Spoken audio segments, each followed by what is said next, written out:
Je me rends compte que je me lève tôt le matin, que je fais mon maximum pour que tout soit correct, propre, rangé, que mes enfants ne manquent de rien. Et la seule chose que j'ai envie, en fait, dès le matin, dès que je me lève, c'est de me mettre derrière mon ordinateur et d'écrire. Je me suis rendu compte que la vie, elle est ce qu'on en fait. Et souvent, on a envie, on rêve, mais on met jamais vraiment en action les choses pour que ça se réalise. Je me retrouvais seule à élever 7 enfants, sans revenus, sans travail. J'ai fait 1000 km, j'ai roulé seule, de nuit. Et je me suis mis ce défi. J'ai mis 14 heures pour y arriver. Je suis arrivée en pleurant de fatigue et en pleurant de joie, en me disant que je l'avais fait. Je crois que je n'avais jamais été aussi fière de moi de toute ma vie. Je l'avais fait. Je pleurais de joie, mais je l'avais fait, j'y étais arrivée. Wow. J'avais fait quelque chose qui me terrorisait depuis des années. J'avais fait quelque chose que je me croyais incapable de faire. En fait, ça m'a simplement montré que quand on dépasse ses peurs et qu'on ose sortir de sa zone de confort, la vie, elle nous fait plein de récompenses et plein de cadeaux. Quand on en a vraiment envie, il ne faut pas se poser de questions, savoir c'est bien, c'est mal, est-ce que ça va marcher ou pas. Non, faut y aller. Tu sais, la vie, elle a plein de facettes et tout dépend de la façon dont tu la regardes. Et donc tu peux la regarder d'un côté en te disant ouais, mais j'ai souffert et c'est mon passé qui m'empêche d'avancer, j'ai une enfance difficile et c'est pas possible parce que j'ai un mauvais bagage, je pourrai jamais avancer, et tu as raison. Si tu penses ça, tu as raison. Par contre, tu peux la regarder d'un autre côté, sous un autre angle, et te dire que en fait, tout ça, ça m'a forgé, ça a fait de moi celle que je suis aujourd'hui. Et cette petite fille, cette petite Aurélie qui a autant souffert, par respect pour elle, aujourd'hui, je lui dois d'être heureuse, je lui dois de faire des choses positives parce qu'elle s'est battue, elle n'a pas lâché et pourtant elle n'avait aucune arme, elle n'avait aucun bagage, mais elle n'a rien lâché. Alors si elle n'a pas lâché, toi, adulte, tu n'as pas le droit de lâcher par respect pour elle. Même quand on est au plus mal, même quand on croit que tout est fini, parfois, on n'est jamais aussi près du but qu'à ce moment-là. Bonjour et bienvenue à tous devant le 3e épisode du podcast L'Ascension. Une conversation passionnante avec une femme aux multiples talents, maman de 7 enfants, qui finit par trouver le courage de regarder dans les yeux, combattre et battre ses propres démons. Face à un important manque d'estime et de confiance en soi, Aurélie décide de reprendre le contrôle de sa vie pour de bon. Mais avant que l'épisode commence, sachez que tous les liens pour suivre le travail d'Aurélie ou même mieux, entrer directement en contact avec elle, sont en description. Après des années de travail et de persévérance, elle est désormais à son compte en tant que coach en développement personnel. Et elle m'a partagé qu'elle serait vraiment ravie de pouvoir vous aider à son tour. Donc si cela vous rend curieux, allez jeter un œil à son site internet et n'hésitez vraiment pas à la contacter directement si vous en ressentez le besoin. Vous retrouverez toutes ces informations là-bas. Et sur ce, je vous souhaite un parfait visionnage.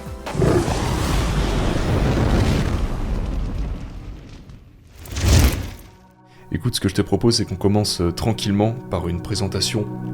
Tu peux partir à n'importe quelle période de ta vie, te décrire comment tu le souhaites. Il n'y a aucune règle. De toute façon, on va revenir sur les différentes périodes de ta vie, ce que tu souhaites aborder, pas aborder. Et de fil en aiguille, on va aborder les sujets les plus intéressants selon nous, selon toi. Je te laisse te présenter de la manière dont tu le souhaites, Aurélie. Je m'appelle Aurélie, donc j'ai 46 ans, je suis maman de 7 enfants et de 2 petits-enfants et je suis coach en développement personnel et c'est à la suite de toute l'histoire de ma vie finalement et de toutes ces étapes que j'ai vécues. C'est ça qui m'a amenée au développement personnel et qui m'a amenée ici aussi, c'est pour pouvoir partager mon expérience et en inspirer peut-être des personnes ou aider des personnes qui en ont besoin, puisque finalement moi, à des étapes importantes de ma vie où j'étais vraiment au plus mal, c'est justement en regardant des chaînes YouTube et en faisant la connaissance de personnes via Internet que j'ai appris à remonter la pente et puis surtout c'est ce qui a fait que je me suis ouvert à une vie et à une façon surtout de voir la vie tellement différente de ce que moi je connaissais. Et c'est comme si j'avais découvert un nouveau monde. Ouais. Et ça, c'était important pour moi, c'est très important pour moi de le partager. Oui, de casser ses croyances limitantes, savoir qu'on est comme ça aujourd'hui et qu'à travers ces enseignements, on peut se réinventer.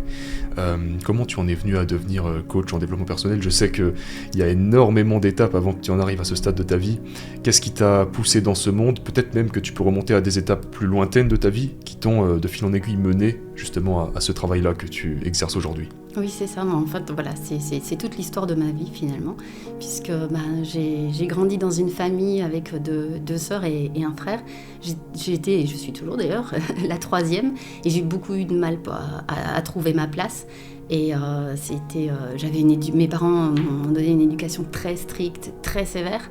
Il n'y avait pas beaucoup de place pour l'amour, pour l'attention, pour la tendresse, tout ça. C'était des choses que je ne connaissais pas. Et donc, c'est ce que j'ai cherché toute ma vie, en fait. L'amour, essentiellement. J'ai eu la chance d'avoir ma grand-mère maternelle qui s'est occupée de moi et qui m'a montré un peu ce que c'était d'être aimée. Mais elle est décédée, j'avais 9 ans. Et ça a été quelque chose de très difficile pour moi à vivre parce que je me suis sentie abandonnée. Tu sais, la fameuse blessure de l'abandon. Là, je l'ai vécu et ça a été très compliqué. Et c'est ce qui m'a suivie toute ma vie, en fait. C'était une blessure? Oui, parce que j'avais ce sentiment d'abandon, c'est que j'ai jamais pu combler le vide qu'elle avait laissé. Et comme avec mes parents, on n'avait pas beaucoup de liens, avec ma maman, on n'était pas proches du tout. Donc, je me suis sentie seule au monde et j'ai eu cette impression de devoir me construire toute seule, surtout émotionnellement. Donc, après, à l'adolescence, je suis rentrée très vite en conflit avec mes parents et c'était très compliqué, au point où le seul objectif de ma vie que j'avais, c'était de quitter mes parents. Alors, je pensais qu'il fallait attendre d'être majeure pour le faire. Donc, mon projet de vie, moi, à l'époque, quand j'avais 12 ans, 12-13 ans, c'était de quitter chez moi. D'accord. Mais rien d'autre que ça. J'étais incapable de penser à autre chose que ça. Hormis le fait que je rêvais aussi d'être maman. Ça, c'était quelque chose que j'avais bien ancré au fond de moi.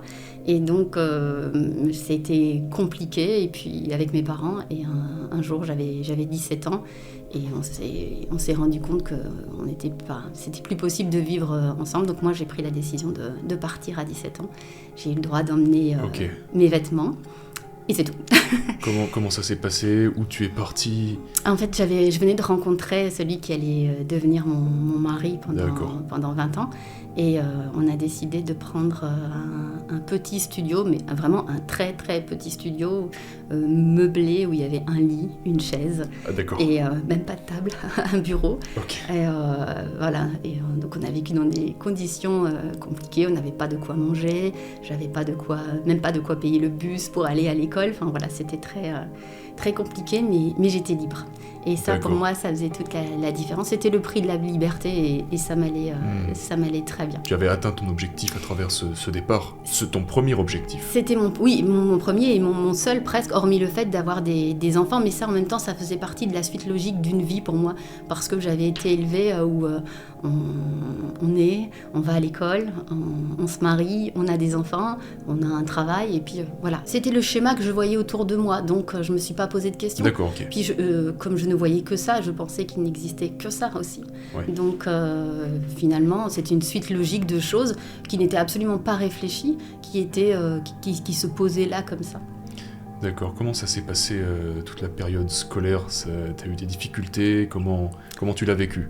J'étais pas une mauvaise élève en soi, mais en même temps, comme je voyais aucun intérêt à aller à l'école puisque j'apprenais pas des choses qui m'intéressaient, je trouvais ça très rébarbatif, donc je faisais le minimum légal, on va dire, mais j'étais pas passionnée, il y avait pas... Je ne savais pas ce que je voulais faire de ma vie, je ne savais pas du tout. La seule chose que je rêvais quand j'étais petite, c'était d'être chanteuse. J'écrivais très tôt, j'ai écrit des textes de chansons. Mais à part ça, je ne savais pas. Donc j'ai allé au cours parce qu'il fallait aller au cours. Je choisissais des options. Là, je suis allée en comptabilité, en bureautique, mais parce que mes copines allaient là et que du coup, c'était pour être avec elles, mais pas parce que j'aimais ça. Mais il n'y avait rien qui me plaisait vraiment, donc il n'y avait rien qui me parlait. Donc du coup... j'avais pas d'intérêt bien spécifique. D'accord, quel est ton rapport avec le chant, l'écriture? Tu parles, c'est né à quelle partie de ta vie? Depuis très très jeune ou c'est venu sur le temps? Ma première chanson, je l'avais écrite, j'avais 6 ans, c'était très basique. Mais oui, j'ai toujours aimé. Quand j'étais petite, je rêvais d'être chanteuse et j'aurais aimé apprendre le piano pour pouvoir créer de la musique sur mes chansons. Mais avec mes parents, ça s'est pas fait. Et donc du coup, j'ai gardé une très grande frustration par rapport à ça pendant quand même pas mal d'années. Oui. D'accord. Mais j'ai continué à écrire en cachette parce que je pensais pensais que c'était quelque chose de mal d'écrire des chansons. Ok. Donc Parce que j'écrivais. tes parents refusaient cette idée. Oui, ça faisait pas... Pour eux, ça n'avait pas de sens. Oui, voilà, c'est Ok. ça. Et je chantais à tue-tête tout au long de la journée et ils ne pouvaient plus non plus. Ok. Ils me suppliaient de me taire. Ok, et comment ça, donc, tu disais que l'école ne te correspondait pas, que tu n'y trouvais pas ta place, t'es resté à l'école, comment ça s'est passé, est-ce que t'as passé des diplômes? Non, après moi je suis belge, donc c'est pas la même chose qu'en France. Donc j'ai un diplôme, j'ai passé un diplôme de qualification, mais je sais pas trop comment l'équivalent en France, à D'accord. quoi on pourrait. Mais je suis pas allée jusqu'au bout de mes années secondaires. Mais parce que après, en fait, il y a eu un gros décalage, c'est que comme je suis partie de chez moi, ma priorité c'était de pouvoir manger, alors que j'étais avec mes copines qui, elles, leur priorité c'était de savoir la tenue qu'elles allaient se mettre le week-end pour sortir en boîte. Donc il y avait un énorme décalage et c'était compliqué. C'était compliqué pour moi, d'autant plus que je ne savais pas ce que je voulais faire. Donc j'avais pas la motivation en soi d'y aller, puisqu'il n'y avait pas de but bien défini. Ok, et comment tu te sentais arrivé à l'âge adulte, tout ça, de manière générale? Tu avais cette quête de vouloir quitter le cocon familial, prendre ton envol quelque part. Ça a été certainement une libération pour toi. À partir de là, quels ont été tes nouveaux objectifs, tes nouvelles quêtes, tes nouvelles poursuites? D'être maman, en fait. Je D'accord. rêvais d'être maman. J'avais tellement ce manque d'amour que j'avais besoin de le vivre. Et je pense que la seule façon de le vivre, que j'ai trouvé en tout cas, c'était de devenir maman. Donc rapidement, j'ai voulu avoir un enfant. Et à 17 ans, je suis tombée enceinte. D'accord. Malheureusement, j'ai fait une fausse couche. Donc très vite, j'ai réitéré parce que c'était vraiment un objectif. En fait, j'avais l'impression que si je ne devenais pas maman, j'allais pas pouvoir vivre, parce que vivre sans amour, c'était impossible. Et j'en D'accord. avais cruellement manqué pendant mon enfance. Et au-delà du fait d'avoir un compagnon, c'était pas suffisant, j'en avais besoin de plus. Et Ok. pour moi, à cette époque-là, la seule façon d'être aimée, c'était d'aimer et d'être aimée, c'était d'être maman. Donc après, finalement, la troisième fois, je suis tombée enceinte, et là, la grossesse s'est bien passée. Donc Ok. j'ai eu mon premier enfant, je venais à peine d'avoir 19 ans. D'accord, ok. Ok, et à ce moment-là, du coup, tu étais encore à l'école? Comment ça s'est passé? Non, j'ai arrêté l'école, donc quand je suis partie, À quand quel j'ai âge quitté, t'es sortie de l'école? j'avais 17 ans. D'accord. Parce que quand j'ai quitté mes parents, j'ai essayé un peu, et puis financièrement c'était beaucoup trop compliqué, j'avais pas du tout les moyens. Donc le sujet quotidien c'était plus comment on va faire pour manger et qu'est-ce qu'on va manger. Donc puis j'avais rien, j'étais juste partie avec mes vêtements, j'avais pas d'argent, pas de meubles, pas de vaisselle, bien sûr, rien, c'était bien sûr, vraiment bien sûr. rien du tout. Donc j'avais d'autres priorités à ce moment-là. T'avais un travail, comment ça se passait? Où tu vivais avec ton copain, du coup, à l'époque? Oui. Et Ouais, je vivais avec lui, et lui avait commencé à trouver des petits boulots ok. à gauche et à Et droite. toi, tout de suite, le premier enfant, tu t'es occupée, t'es devenue maman, t'as C'est pris ça, ce voilà. rôle, j'imagine, très très au sérieux. Ah, c'était le rôle de ma vie, oui, vraiment. Ok, ok. C'était même... C'est une rencontre magnifique quand on met au monde un enfant, son enfant. En fait, le jour où j'ai donné naissance à mon premier fils, j'ai eu l'impression de commencer enfin à exister et d'avoir Ok. de l'importance, d'être importante. Pour la première fois de ma vie, j'avais l'impression d'être importante et utile à quelqu'un. Ok. Et ça a été ça a été un moteur énorme, puisque finalement j'ai élevé mon fils, et très rapidement j'ai eu envie d'avoir un second enfant, Ok. et ainsi de suite d'ailleurs. Jusqu'à aujourd'hui où... Jusqu'à aujourd'hui où j'ai arrêté à 7. Ok. Ok. Quel âge, premier enfant, tu disais, à 19 ans, c'est ça? À 19 ans. Je me suis mariée à 18, et puis j'ai eu D'accord. mon premier fils à Et 19. si on accélère dans le temps, dernier enfant à quel âge? J'avais 32 ans. 32 ans, ok. Oui. Ok, donc là, tu me parlais dans ton mail du fait, mec, on va aborder ce sujet, je pense que ça peut être intéressant, que tu as eu l'impression à un moment de ta vie, alors tu vas me dire quand précisément, où en fait tu ne vivais presque plus que pour tes enfants, et tu t'oubliais. Et il me semble avoir compris que c'était un vrai mal-être pour toi. Comment tu as vécu ça? Comment ça s'est passé? Ça s'est développé sur les années, forcément. enfant après enfant. Comment ça s'est passé cette période? Comment c'est venu progressivement les étapes, arriver au point où tu te dis en fait je vis pour les autres et quand est-ce que je vis moi? Quand est-ce que c'est à mon tour de vivre? C'était un grand choc quand je me suis posé cette question, vraiment, et c'était très, très douloureux aussi. Mais c'est ça, c'est que comme je les ai enchaînés les uns après les autres, alors pour mon plus grand bonheur, parce que chaque fois c'était un choix, et vraiment je le désirais très, très fort d'en avoir un suivant. Mais une routine s'est installée, et être maman d'une famille nombreuse, c'est pas forcément, enfin c'est pas un quotidien de tout repos. Donc le matin, je me levais tous les jours à 4h du matin pour pouvoir faire les lessives, pour pouvoir préparer le petit déjeuner, préparer les vêtements, les conduire à l'école, faire les courses, ranger la maison, m'occuper du bébé. Et c'était une routine continue, voilà, et permanente, puisqu'ils faisaient pas leur nuit. 7 jours donc sur 7. c'est ça, voilà, il y avait pas de repos. Donc mais j'aimais ça profondément, parce que forcément l'amour que je recevais en retour n'avait pas de prix. Donc j'y allais, et je pouvais pas, à l'époque, je pouvais même pas concevoir l'idée de m'arrêter, de m'arrêter de donner naissance, parce que c'était tellement beau, c'était des moments tellement forts, c'était ce que j'avais vécu de plus beau dans ma vie et de plus fort. Donc pour moi, il y avait que ça. T'étais je ne connaissais que ça. Mais oui, vraiment. Et puis ce partage, c'est moi quand j'idéalisais les choses, c'était, et puis ça s'est vraiment réalisé, c'était cette grande table avec plein d'enfants autour, et tous ces moments de partage, ces moments de convivialité, d'amour. Enfin voilà, ça c'était vraiment l'image que je m'étais fixée, et c'est ce que j'ai vécu d'ailleurs. Mais au bout d'un moment, finalement, je me suis aperçue que c'était à mon détriment, parce que les années ont continué, et puis souvent, forcément, peut-être maintenant ça s'est un peu plus démocratisé, mais à l'époque, quand je sortais avec toute ma tribu, souvent on était regardés. Et un jour, ce qui m'avait frappée, c'est que je discutais avec une dame, et puis il y en a une autre qui arrive et qui dit « Ah, tu vois, c'est elle, la maman des 7 enfants dont je te parlais. » Et puis elle me dit « Mais rappelle-moi ton prénom par contre. » Et c'était pas quelqu'un que je voyais, enfin c'était quelqu'un que je voyais régulièrement, et je me suis rendu compte que les gens ne me connaissaient que comme ça. J'étais la maman des 7 enfants, mais à aucun moment je m'appelais Aurélie. Enfin ça c'était très secondaire. Et puis je me suis enfermée dans une routine et dans un quotidien qui ont commencé à devenir plombant, parce que j'existais que à travers ma famille, et je m'investissais à 100%. Il y avait que eux qui comptaient, et tout tournait autour d'eux. Et puis en fait, je pense que j'étais dans le déni de moi-même, et ça m'avait permis aussi, moi, je pensais que le manque d'amour que j'avais vécu toute mon enfance, c'était mes enfants qui allaient rétablir ça.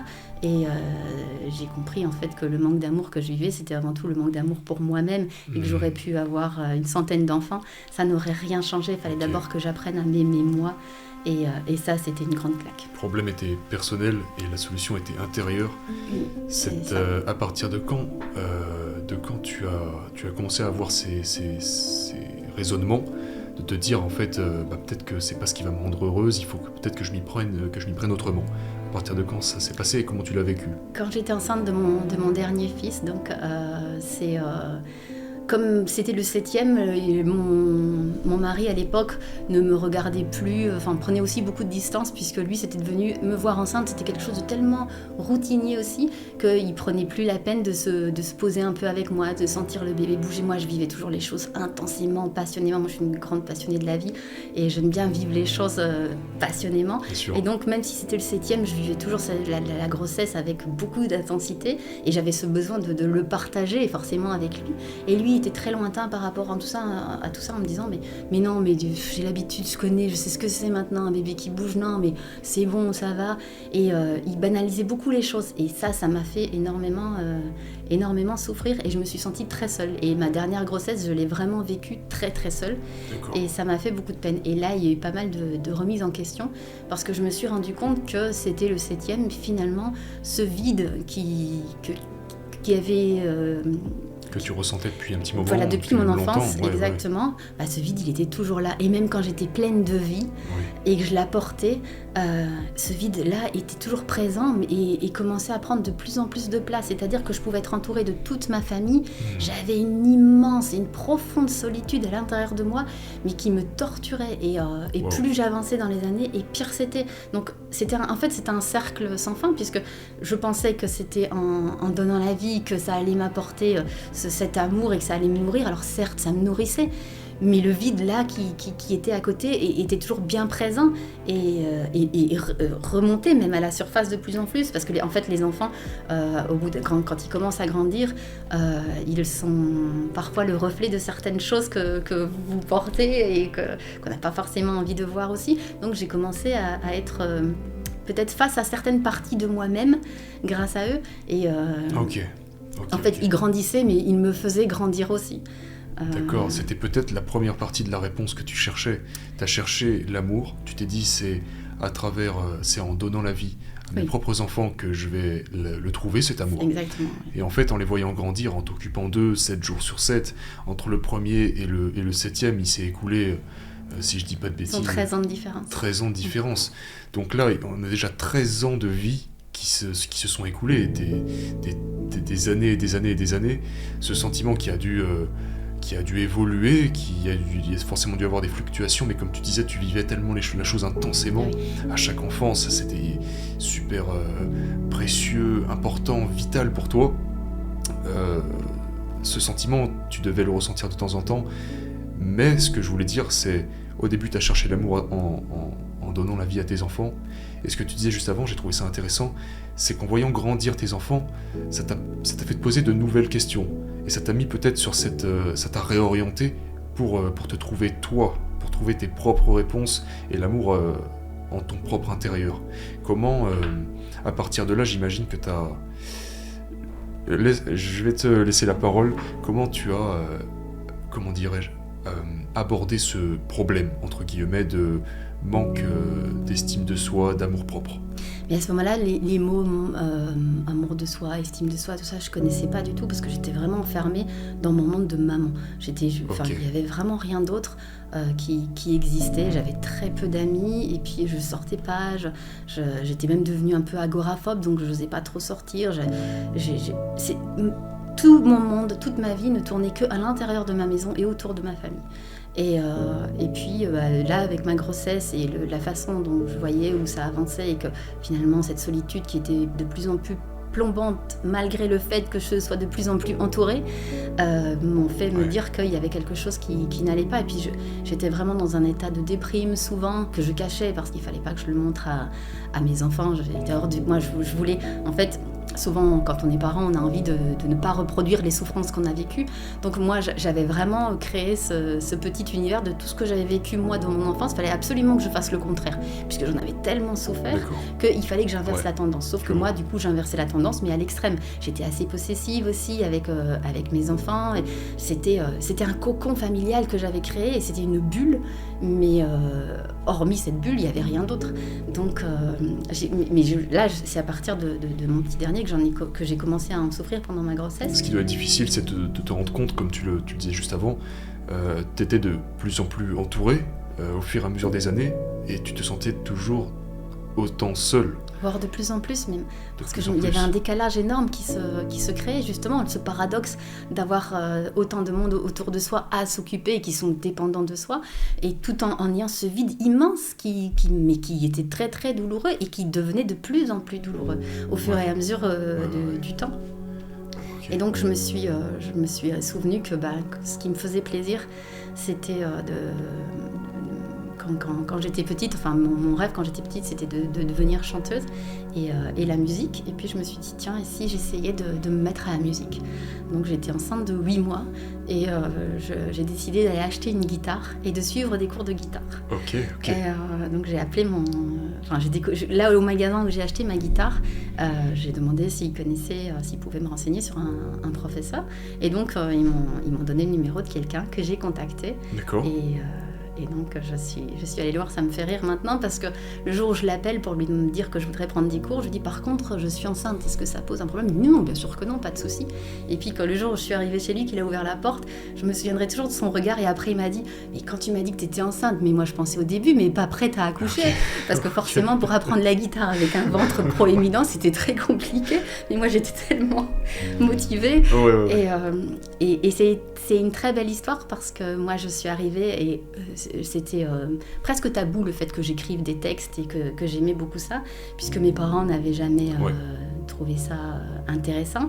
Et mon ex-mari non plus d'ailleurs, où il me disait oh faut voir, oh c'est pas important. Donc là aussi ça avait continué où j'écrivais dans mon coin en cachette sans rien dire à personne, comme si c'était quelque chose d'honteux. Et là le musicien avec chez qui je suis allée prendre les cours, lui c'est un très bon musicien qui compose de la musique, mais par contre qui est incapable de mettre des textes sur les musiques qu'il compose.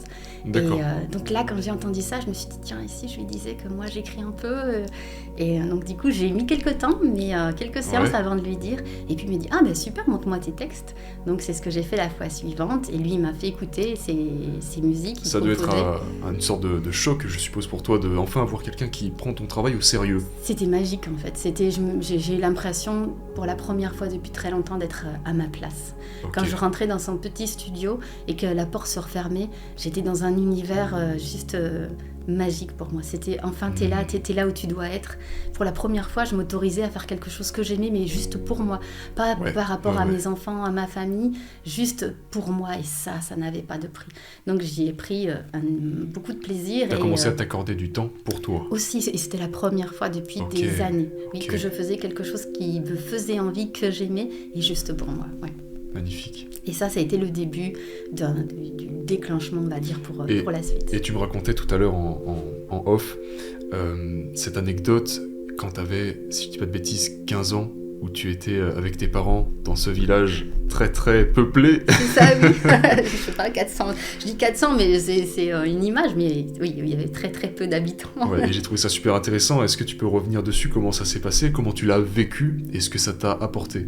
Mais en fait, je pense que c'est le fil conducteur de ma vie, puisque si aujourd'hui j'en suis là, puisque voilà, j'ai dit tout à l'heure, je suis belge, je viens des Honnelles, un petit village perdu au fin fond de la Belgique, et à l'orée d'une forêt, j'ai grandi à la campagne, dans la nature, et puis il y a 1 an et demi, j'ai pris la décision de tout laisser derrière moi en Belgique et de venir vivre dans le sud de la France. Et c'est parce qu'un jour, que j'ai eu 15 ans, je suis partie en vacances dans un village perdu au milieu de nulle part dans le sud de la France avec mes parents, et j'ai rencontré une personne qui a été le fil rouge et le fil conducteur de tout ce qui m'est arrivé après. Et si aujourd'hui j'en suis là, c'est en grande partie parce que pendant 5 minutes, un jour quand j'avais 15 ans, à 1000 km de chez moi, j'ai fait une super rencontre. Et comment ça s'est passé ? Tu m'expliquais, c'était dans ce petit village complètement perdu. Tu t'ennuyais pendant tes vacances avec tes parents, et tu as entendu, je te laisse la parole. Ben voilà, pour situer le contexte, oui, on était partis, mes parents avaient loué un gîte dans un petit village perdu au milieu de nulle part, dans l'Hérault, et là-bas, les rues n'avaient pas de nom, les maisons n'avaient pas de numéro, tellement c'était petit et retiré. Il fallait faire, je pense, 20 km pour trouver un magasin, donc il n'y avait rien à faire, à part s'ennuyer. Et moi, je déplorais ça, j'avais 15 ans, j'avais envie de bouger, de sortir, tout ça. Et puis, le jour de notre départ, donc on avait passé 3 semaines dans ce village, et le jour de notre départ, pendant que mes parents étaient en train de ranger le gîte, moi, j'avais entendu de la musique sur la petite place du village, donc je suis descendue. Et là, il y avait une petite scène, et tu sais, les fêtes de village, on dit des orchestres, voilà, c'est ça. Il y avait un orchestre. Et il y avait un musicien, un batteur, qui jouait. Et il y avait quelque chose qui se dégageait. Alors moi, la musique, j'aimais beaucoup ça me faisait rêver. Comme je t'ai dit tout à l'heure, moi, j'ai toujours trouvé que les musiciens, c'était des magiciens parce qu'ils sont capables, avec quelques notes, de créer un univers et de nous emmener. Et ça m'a toujours passionnée. Et lui, c'était le cas. Alors il y avait les autres, il y avait le chanteur, il y avait le bassiste, le guitariste, mais lui dégageait vraiment quelque chose sur scène d'incroyable. Et j'étais là à regarder ce qu'il faisait en attendant que mes parents redescendent pour m'emmener et qu'on retourne en Belgique. Et là, pendant la pause, ce musicien est descendu de la scène et est venu discuter avec moi. Et je ne m'attendais pas du tout à ça, j'étais surprise. Sauf qu'on a brièvement échangé et je lui explique que mes parents sont là, qui m'attendent et que je rentre en Belgique. Donc c'est ce qui se fait, nous on rentre et puis l'année se... Ouais, tu disais quelques minutes de conversation. On a eu entre 5 et 10 minutes de conversation. Mais moi j'oublie pas parce que déjà j'ai que 15 ans, lui c'est un homme, et qu'il se soit intéressé à moi. Mais intéressé à moi, je pense que c'était par rapport au fait que moi, la façon dont moi j'étais intéressée par ce qu'il faisait, parce que vraiment il dégageait quelque chose sur scène d'absolument incroyable. Et le fait qu'il soit venu te parler à toi, parce qu'il y avait un petit public, je suppose. Oui, c'est ça, oui. Ouais, je pense que tu avais une telle écoute et attention à ce qu'il faisait que, je sais pas, il a vu quelque chose en toi. Oui, je crois que c'est ça. Oui, c'est fou. C'est ça. On n'en a jamais trop discuté. Surtout, je dis c'est fou parce que là, les gens n'ont pas encore le contexte exact, mais ça a été un événement déclencheur dans ta vie. Pour la suite. Donc, à ce moment-là, je le sais pas encore, puisque moi, c'est une rencontre que j'ai faite et que je vais oublier d'ailleurs. Enfin, oublier partiellement. L'année va se poursuivre. Je rentre en Belgique. Je rencontre d'ailleurs celui qui deviendra mon mari cette année-là. Et puis, mes parents, l'année suivante, décident d'y retourner dans ce village. Alors moi, je suis catégorique, c'est non, c'est hors de question. Ouais. J'ai pas envie de passer, déjà parce qu'avec mes parents, on s'entend pas du tout. J'ai pas envie de passer du temps là parce que je sais que j'ai beaucoup m'ennuyer, même si je me suis fait l'année précédente quelques copains du village. Mais j'ai pas du tout envie et ils me l'imposent, j'ai pas le choix, donc je monte dans la voiture et je pars avec eux. Et juste, je sais pas, 150 mètres avant qu'on arrive dans le village, après plus de 10 heures de route, mon papa a un accident de voiture, donc il y a quelqu'un qui nous brûle la priorité, qui nous rentre dedans et on a un sinistre total avec la voiture. Okay. Nous on s'en sort indemne, on n'a rien, sauf qu'on n'a plus de voiture. Ouais. Donc l'assurance nous laisse le choix ou de rentrer en Belgique, on sera rapatrié, ou de rester de vivre le séjour, sauf qu'on n'aura plus de moyens de locomotion. Et il faut savoir que c'est un village perdu au milieu de nulle part, et sans moyens de locomotion, on ne peut rien faire, même pas manger, puisqu'il n'y a pas de magasin, donc pas faire de courses. Ah oui, c'était vraiment très très retiré. Donc moi je me dis, c'est pas possible, on va pas pouvoir rester là. Et mes parents disent, si, on a payé le gîte, en plus là c'est pas 3 semaines, c'est 1 mois. Et moi je suis folle de rage, je me dis, mais ça va être l'enfer pendant 1 mois, ce qui est le cas d'ailleurs, parce que forcément on n'a pas fait grand-chose. Ah ouais. Et là, de nouveau, j'entends de la musique pendant le séjour. Et, 1 an plus tard, du coup. 1 an plus tard. Et c'est la fête du village. Donc je descends et je vais voir sur la place. Et là, à ma grande surprise, le musicien de l'année précédente y était là. Et je me dis, c'est super. Donc je passe ma soirée à écouter la musique et à le regarder jouer essentiellement, parce qu'il me fascine toujours autant. Sa façon de jouer, moi, m'impressionne. En fait, vraiment, il dégage quelque chose de particulier, auquel, en tout cas, moi, je suis sensible. Et donc, un peu comme l'année précédente... Déjà, cette coïncidence qui a dû encore augmenter cette... tu disais que ça te touche profondément, le fait de le voir jouer comme ça, et le fait que tu reviennes 1 an plus tard et que tu le retrouves au même endroit. Oui, mais à ce moment-là, je suis pas encore sensible à tout ça. Maintenant, avec le recul, oui, et puis maintenant dans ma vie, les synchronicités, tout ça, c'est quelque chose qui me parle énormément et que je vis presque au quotidien. Oui, bien sûr. Mais à cette époque-là, je le sais pas encore, donc c'est pas encore mon sujet à cette époque. Ouais. Et là, oui, je me suis interpellée de me dire, waouh, c'est super, il est là. Sauf que moi, je suis dans l'état d'esprit de me dire, moi, je me souviens de lui, logique, parce qu'on s'est croisés, mais je pense pas, à aucun moment, je pense que lui se souvient de moi. Et une pause, il faut une pause pendant le spectacle. Il descend de scène et il vient vers moi. Et là, je suis interpellée parce qu'il me dit « Ah, mais c'est incroyable que tu sois là. En fait, j'espérais vraiment te revoir. » Il me dit « Si je suis venue aujourd'hui jouer ici, c'était juste dans l'espoir de te revoir. » Et je me dis « Mais tu te souviens de moi ?» Il dit « Mais carrément, c'était trop court la fois dernière. Cette fois-ci, on se perd pas de vue. Il faut qu'on reste en contact. » Et donc, oui, bien sûr, parce que je sens qu'il y a quelque chose chez lui qui m'interpelle. En plus, ça touche à la musique, quelque chose qui te c'est ça. Et puis, vraiment, il dégage quelque chose d'assez incroyable. Et finalement, la vie montrera qu'il a énormément de talent et que la musique, c'est quelque chose d'inné. Donc, à partir de là, très ancré. Vous échangez le contact. Voilà. Et vous commencez à échanger régulièrement, ce que tu me disais. C'est ça, voilà. Donc à partir de mais alors c'est à l'époque des cartes postales, des Ouais, lettres bien sûr. et des coups de fil avec le téléphone fixe. Le portable n'existe pas et Internet non plus. Donc moi je rentre en Belgique et par contre on garde le contact, on s'appelle, on s'écrit. Et pendant quelques années, on fait comme ça. Puis moi, entre-temps, je me marie, j'ai mes enfants, lui a aussi sa vie, mais on reste toujours en contact avec un lien particulier puisque c'est quelqu'un à qui je peux me confier alors qu'on se voit on se voit plus pendant cette période-là, Ouais. mais vraiment avec un contact très, très proche. Et lui aussi me raconte sa vie, donc je sais quand ça va pas. Et puis un jour, on s'appelle et là il va pas bien du tout. Il me dit qu'il fait une dépression, ça s'est terminé avec sa copine, il le vit très mal et il va pas bien. On reste sur ça et quelques temps plus tard, je veux pour l'appeler et là le numéro n'est plus attribué. Et donc je me dis bon, mais là c'est terminé parce qu'à l'époque il n'y a pas Internet, il n'y a pas moyen de retrouver les gens. Et c'était combien de temps après le... Je me souviens plus, ça fait plusieurs années puisque j'ai déjà quelques enfants, je sais plus combien, mais oui, pendant pas mal d'années on reste en amis, on s'appelle de temps en temps, régulièrement, mais sans se revoir d'ailleurs, oui, mais en gardant vraiment un lien qui est presque... En fait, je peux pas trop l'expliquer puisque c'est là, on se connaît, on s'apprécie et on partage on se raconte nos petites vies, mais sans plus, sans se revoir, mais c'est là, ce lien est présent. Et puis donc là, on perd tout contact. Ouais. Et pendant la grossesse donc, de mon dernier fils, où un jour, je suis devant mon ordinateur et je repense à lui, je me dis, tiens, je me demande ce qu'il devient. Ah, oui. ouais. Et je me dis, je vais taper son nom sur Internet. Et là, ma grande surprise, il y a son nom un peu partout et il y a plein d'informations sur lui. Je me dis, non, mais c'est pas possible. Après, des Aurélie Bruyère, il y en a plein. Si on tape mon nom et mon prénom sur Internet, il va y en avoir tout plein. Ce ne sera pas forcément moi. Donc, je vais vérifier. Et puis, je regarde si, en effet, c'est bien lui, c'est sa photo. Il n'a pas changé. Donc, je suis assez interpellée. Je trouve un MySpace où il y a une adresse mail. Donc, j'envoie un mail au groupe pour lequel il joue en disant, voilà, comme on s'est rencontrés il y a quelques années, on s'est perdu de vue. Et j'aimerais bien avoir de ses nouvelles. S'ils peuvent lui transmettre mon mail. Ouais. Et j'envoie ce mail et puis j'oublie que je l'ai fait.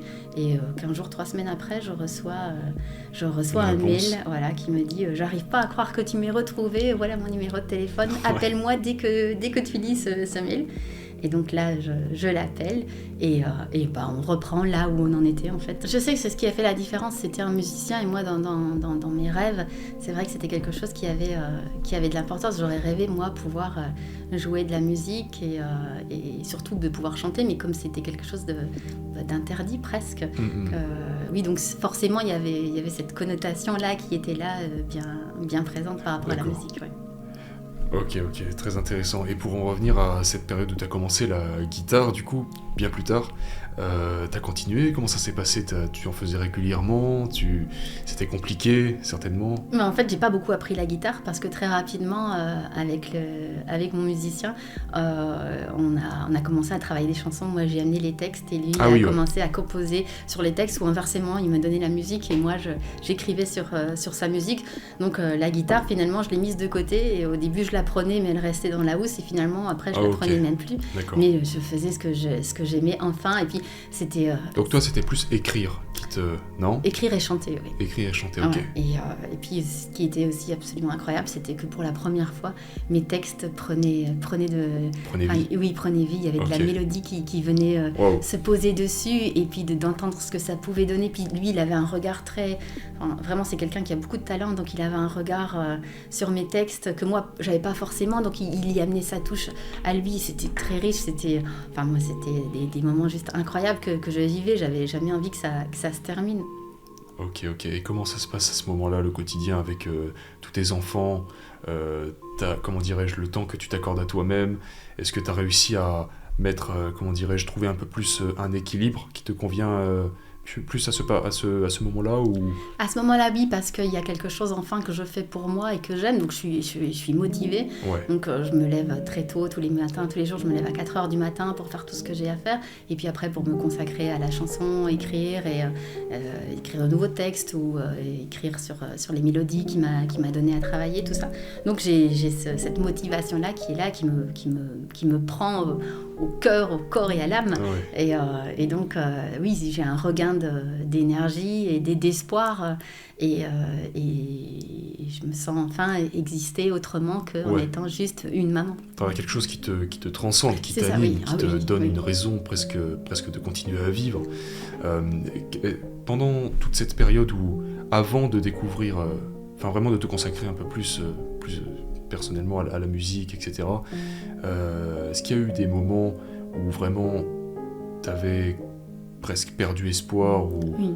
Comment ça... Est-ce qu'il y a eu des moments marquants que tu as vécu comme ça où vraiment mais qu'est-ce que je fais ici? Clairement, ouais. J'imagine bien comment Oui, il y tu a l'as des vécu. moments très où j'étais vraiment très bas et où j'avais envie que tout s'arrête. Vraiment. Et je me disais, oui, t'as des enfants, mais il y avait des fois, c'était la douleur, ce vide immense, vraiment, c'était ce vide-là qui était tellement douloureux et prenait tellement le dessus parfois qu'il y avait des fois où j'avais envie juste que ça s'arrête. Cette souffrance s'arrête, ouais. Oui, il y a vraiment des fois où j'aurais espéré que... Je ne trouvais pas le courage, mais j'aurais espéré que ça s'arrête. Ouais. Ok, carrément. Ouais, donc c'était vraiment un mal-être profond C'était très qui profond. traînait et qui te suivait en fait. Oui, et puis c'était vraiment... Après, avec le temps, j'ai compris, mais c'était vraiment la suite de ces souffrances que j'avais pas réglées de mon enfance. Parce qu'à 15 ans, j'avais fait une tentative de suicide, j'avais pris des médicaments parce que la vie m'était insupportable, parce qu'avec mes parents, ça n'allait pas du tout et qu'on n'arrivait pas à s'entendre, à se comprendre, et que je voyais pas d'issue, et que comme moi, dans mon esprit, il fallait attendre 18 ans pour avoir ma majorité et partir, et me dire... 3 ans, c'était trop long de continuer à vivre comme ça et endurer tout ça, c'était beaucoup trop long. Donc un jour, j'ai eu vraiment envie que ça s'arrête et que la souffrance s'arrête définitivement. Qu'est-ce qui se passe après, les années qui suivent? Comment ta vie évolue? À quoi ressemble ton quotidien? En fait, là, ce qu'il y a de bien, c'est que je me lie d'amitié. Donc, son studio, il a un petit studio parce qu'il n'est pas que. Il joue de la guitare, mais il joue de la basse, il joue de la batterie. C'est vraiment un musicien multifonction. Mais attention, c'est pas le musicien que j'ai rencontré dans le sud de la France, qu'on soit d'accord. Et il est très doué dans ce qu'il fait. Et je me lie d'amitié avec lui, on devient vraiment amis, mais avec sa femme également. Et donc, au-delà du fait qu'on travaille ensemble autour de la musique, on se voit aussi régulièrement, on fait des sorties. Donc, ça me fait aussi une bouffée d'air dans le quotidien. Ouais. Ils ont une fille qui a le même âge que ma fille à l'époque. Donc, ils s'entendent bien et voilà, on échange et on devient véritablement amis. Et donc à ce moment-là, je suis super contente. Je vais enregistrer en studio ma première chanson. D'accord. Donc c'est quelque chose d'absolument incroyable. C'est quelque part sur Internet ou Malheureusement non, parce c'est juste sur un CD. Et ça n'a jamais été plus loin. J'en ai une autre après qui est un petit peu plus loin, mais pas la première. Donc c'est sur un CD dans un vieux tiroir plein de poussière. D'accord. Mais un petit trophée personnel. Oui, parce que cette chanson, en plus, elle s'appelle « Libre comme l'air et le vent ». Et finalement, quand j'écoute les paroles, à ce moment-là, à l'époque, je ne suis pas du tout dans le développement personnel. Et quand je réécoute les paroles maintenant, je me dis juste « Waouh, presque c'est le moi du futur qui était venu me faire un petit coucou pour me dire « Tiens, écris ça ». Parce que la façon dont cette chanson m'est venue en tête, dont ces paroles sont venues en tête, c'est... Enfin, ça coulait de source, tu vois. C'était pas réfléchi presque, c'était inné. Ça... D'accord. Et j'imagine que c'est pas longtemps après, sauf si je me trompe, que tu t'intéresses plus intensément et profondément au développement personnel. Non, le développement personnel est arrivé après, justement. Oui, après ça, cette première oui. Musique, tout ça. Oui, bien après. En fait, ce qui a créé, il y a eu une cassure, c'est qu'après, avec le musicien, là, justement, on a commencé à avoir quelques conflits parce que lui, c'est un passionné et il passait beaucoup de temps à la musique au détriment de sa femme qui avait du mal à accepter ça. Et donc, ça a commencé à créer à créer des conflits. Et puis après, lui avait d'autres projets musicaux aussi. Et puis, il avait d'autres projets tout court dans la vie. Donc, on a fini par arrêter notre association. Et j'en ai énormément souffert. Ça a été un gros choc qui a causé beaucoup de souffrance chez moi. Parce que ce rêve que je voyais qui commençait enfin à devenir qui était inaccessible et qui commençait enfin à devenir accessible, ça arrêtait comme ça du jour au lendemain. Et ça a été très difficile à vivre. Ok, c'est venu progressivement ou d'un coup Ça a été assez radical, ouais. Malheureusement. Okay. Ça a été radical. Parce que tu y trouvais quelque chose dans tout ça, à travers cette musique, l'écriture, le chant, etc. Et tu avais besoin de lui pour l'autre partie qui était c'était les mélodies, tout ça, tu disais ? C'est ça, parce qu'il est compositeur, donc lui composait la musique. Même si moi j'avais les mélodies de mes textes, mais par contre je pouvais pas les mettre en musique puisque je savais pas jouer d'instrument. D'accord, ok. À partir de là, donc il y a eu cette cassure avec cette relation-là. Qu'est-ce qui se passe ensuite ? Le développement personnel, à partir de quand ça a atterri dans ta vie, comment ça se passe, et même comment tu te sens à ce moment-là, ça doit être forcément un choc, une blessure même. Qu'est-ce qui se passe ensuite ? Oui, c'est très douloureux, vraiment je le vis très très mal, et du coup tous mes démons reviennent à la surface en un claquement de doigts, et donc là c'est compliqué, j'ai vraiment du mal à gérer, alors j'essaie de trouver des musiciens, mais j'arrive pas à trouver ce qu'on avait, la façon dont on travaillait lui et moi, et puis cette complicité, cette simplicité, parce que c'est quelqu'un de très simple, donc il n'y avait pas besoin de parler, on se comprenait, c'était tellement fluide que de retrouver cette fluidité c'est compliqué avec d'autres. D'accord. Donc finalement je laisse tomber l'idée et j'arrête tout, sauf une fois où j'ai la chance, parce que je mets des annonces sur internet, comme quoi je cherche des musiciens, puis un jour il y en a un qui vient et qui me dit bon écoute voilà, en fait je vois que tu es totalement désespéré, et je veux bien t'aider, je veux bien venir, je vais bien écouter, voir tes textes. Il me dit mets la mélodie, chante-moi ton texte, envoie-moi ça, et puis je vois quelle musique je peux mettre. Et c'est un très bon musicien que je ne connaissais pas, j'avais juste vu une fois lors d'un concert. Et je ne sais pas si tu connais la chanteuse Morane, c'est une chanteuse belge qui est décédée maintenant, et c'est un de ses musiciens. Enfin, il joue pour elle.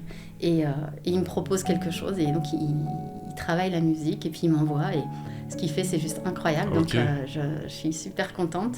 Et on finit par enregistrer la chanson. Mais il me dit, j'en fais qu'une, quoi, parce que lui, il a autre chose à faire, d'autres projets. Et donc, ce sera ma deuxième chanson que j'enregistre, et la dernière d'ailleurs. Et puis là, tout s'arrête vraiment. Et je finis par tirer un trait sur la musique parce que c'est pas. D'accord, c'est tu pas aurais possible. eu besoin d'être plus entouré, d'avoir quelqu'un peut-être de plus proche, en qui tu as vraiment confiance. Tu me parlais tout à l'heure du fait qu'au fur et à mesure des années, tu as développé cette philosophie carrément où, en fait, ok, qu'est-ce qui me fait peur ? De quoi ai-je peur ? Ok, maintenant j'ai ma liste de choses à faire et on va y aller. C'est ça. Comment t'as développé cette philosophie-là ? Comment c'est venu ? En fait, après avoir donc tiré un trait sur la musique, puisqu'avec le second musicien, il me dit c'est une chanson et puis c'est tout, on pourra pas continuer.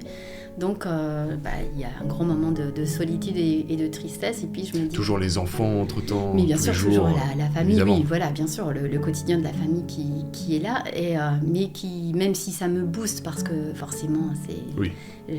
J'aime mes enfants plus que tout, et surtout mon rôle de maman aussi, que j'aime beaucoup, mais ce vide, il est là à côté, et en plus, j'étais parvenue à le remplir un peu par la musique, et là, de nouveau, plus rien, donc c'est compliqué. Et puis je me dis, je vais écrire. Faut que je m'occupe l'esprit, faut que j'arrête de penser à tout ce qui va pas. Donc comme l'écriture c'est quelque chose que j'aime beaucoup, je vais écrire. Mais pas des chansons cette fois-ci, je vais écrire une histoire. Et cette histoire, c'est une histoire que je me raconte tous les soirs avant de m'endormir depuis que je suis adolescente. Okay. C'est une histoire que j'aime me raconter, même quand dans la vie de tous les jours, quand ça va pas, quand j'ai besoin d'occuper mon esprit. Je retourne dans ce monde que je me suis créé, dans cette histoire. Et je me suis dit, mais au lieu de te la raconter à toi-même, écris-la. Et à la base, je me l'écris, mais je me l'écris pour moi. C'est-à-dire pour me faire du bien, pour exorciser aussi certaines choses. Et donc, je commence l'écriture. Et ça commence à prendre quelques jours, quelques semaines, et puis quelques mois. Ça devient une habitude. Une habitude récurrente. Je me rends compte que je me lève tôt le matin, que je fais mon maximum pour que tout soit correct, propre, rangé, que mes enfants ne manquent de rien. Et la seule chose que j'ai envie, en fait, dès le matin, dès que je me lève, c'est de me mettre derrière mon ordinateur et d'écrire. Okay. Et j'y passe des heures et des heures et des heures entières. Et là, au bout d'un moment, quand je commence à relire ce que j'ai écrit, je me dis, ce serait bête de garder ça que pour moi. Je dis, ce serait peut-être bien de le partager. Et si j'en faisais un livre, mais un vrai livre. Wow. Et donc, je me dis, allez, pourquoi pas. Et je me dis, hors de question de penser à comment je vais l'éditer, comment je vais faire, comment ça se passe. Je connais rien à l'édition, je connais rien à rien en fait. Juste, j'ai envie d'écrire et de raconter une histoire.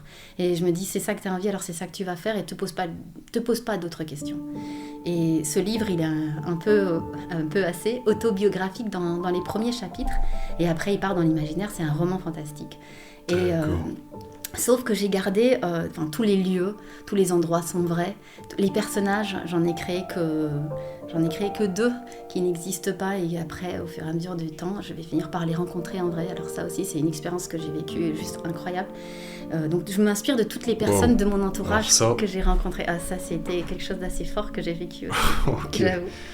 Et donc tous ces personnages, je change les noms ou je les modifie un peu, mais ce sont toutes des personnes vraiment que je connais, que j'ai côtoyées ou que je côtoie encore d'ailleurs. Et cette histoire, tu te l'as racontée, tu disais, depuis ton adolescence ? Oui, c'est ça. C'est l'histoire c'est une histoire où j'ai...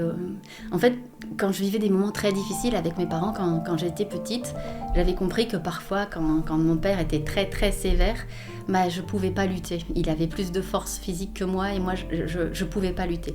Alors je disais toujours, tant pis, je peux rien faire contre ça. Par contre mon esprit, personne ne peut me le prendre.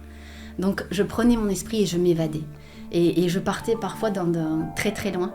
Et ça me permettait d'oublier mon quotidien et d'oublier ma douleur. Et c'est ce qui me permettait de tenir en fait. C'était à chaque fois que je partais et je m'évadais. Et je faisais ça aussi le soir pour pas penser à mon quotidien, pour ne pas penser aux choses qui n'allaient pas. Je rentrais dans cette histoire et ça me permettait de m'évader. Et ces 2 personnages que tu cites, ils sont dans l'histoire depuis le début ou ils sont venus plus tard ? Non, ils sont dans l'histoire depuis le début. Wow. Alors tous les autres existaient, mais ceux-là, je les ai créés. J'en avais besoin pour l'histoire. Donc je pouvais pas m'inspirer de personnes que je connaissais vu que c'était des personnages. Et donc en fait, quand tu as commencé à écrire, t'avais déjà tout le plan en tête, quelque part ? Ou tu as complété l'histoire ? Une partie, Oui, j'avais dans les grandes lignes, on va dire. Dans les grandes lignes, j'avais le plan au point où, en fait... C'était naturel. Mais c'était tellement naturel que je n'ai pas écrit le livre en commençant par le premier chapitre, puis le deuxième, puis le troisième. J'ai écrit le livre parce qu'un jour, j'avais une scène dans ma tête qui m'arrivait, mais c'était la scène du final, par exemple. J'avais une autre scène qui m'arrivait, et c'était le milieu du livre. Donc j'ai commencé à écrire toutes ces scènes, et qu'après, j'ai fini par regrouper et en faire des chapitres. Mais l'histoire n'a pas été... J'ai pas commencé le livre en écrivant une histoire continue et non c'était commence par la fin, continue par selon le milieu. Mon état du moment et puis selon les musiques que j'écoutais aussi. Il y avait des fois quand j'écoutais des musiques vraiment motivantes comme toi tu peux mettre dans tes dans tes vidéos, du coup ça me donnait une énergie incroyable et je partais sur autre chose alors qu'à la base je m'étais dit tiens je vais continuer à raconter ça et en fait selon la musique toujours ce lien avec la musique. Oui, mais j'ai écrit mon livre en écoutant la musique et je me suis laissée inspirer par les musiques que j'écoutais. Beaucoup. Ça m'a porté énormément d'ailleurs et que maintenant quand j'entends certaines chansons c'est incroyable parce que je revois certaines scènes de mon livre que j'ai écrit et je me dis waouh c'est c'est fou. Que t'écoutais pendant l'écriture. C'est ça, oui exactement. Ils sont gravés maintenant. Carrément, oui. Et donc c'est marrant l'association que mon esprit fait inconsciemment. Je le fais pas exprès. Et ça arrive à moi, je me dis tiens c'était le passage un tel. Magnifique.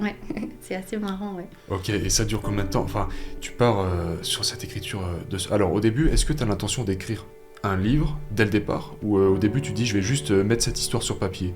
Je vais mettre cette histoire sur papier pour moi parce que ça me permet d'exorciser tout puisque il y a un côté très autobiographique donc une sorte de thérapie en fait. C'est ça, voilà, c'est exactement ça puisque j'ai personne à qui parler, je vais en parler je vais l'écrire, je vais l'acter et mais c'est juste pour moi, je me vois pas partager quoi que ce soit, même pas ça me vient à l'idée de me dire je vais faire un livre, non c'est un livre mais pour moi, vraiment une histoire pour moi que je vais fermer à double tour dans un tiroir qui ne servira à rien d'ailleurs. D'accord, et au fur et à mesure, tu te rends compte que tu as des pages et des pages et des pages. Et l'histoire me passionne tellement D'accord.